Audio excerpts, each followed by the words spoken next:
Warajaha baadhi ulama, na wamepitisha kauli ambayo ni ya sawa baadhi ya maulama, annaha tantakilu kulla amin, ya kwamba Lailatul Qadri, usiku wa cheo, huwa unahama kila mwaka.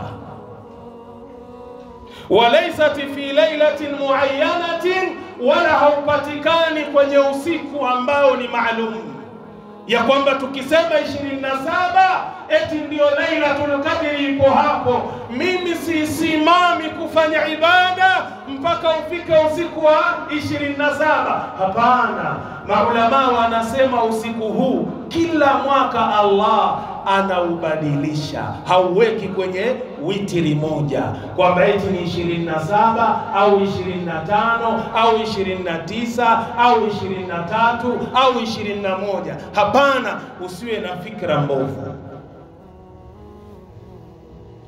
Hata Mtume sallallahu alayhi wasallam wakati anaanza kutafuta usiku wa cheo katika Ramadhani, aliutafuta kwenye 10 la mwanzo, kisha akaja kuutafuta kwenye 10 la katikati, kisha ndo akaja kuutafuta kwenye 10 la mwisho.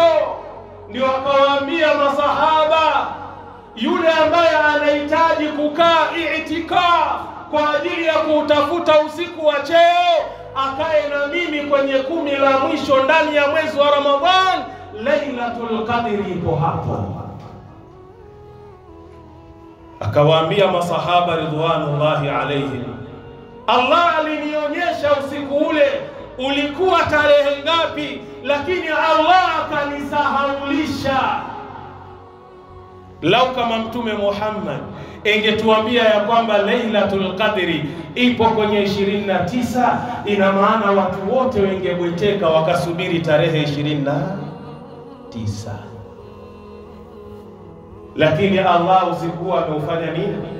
Kuwasili, ameuficha. Maana yake ni nini? Uongeze bidii na juhudi katika ibada kwenye 10 la mwisho.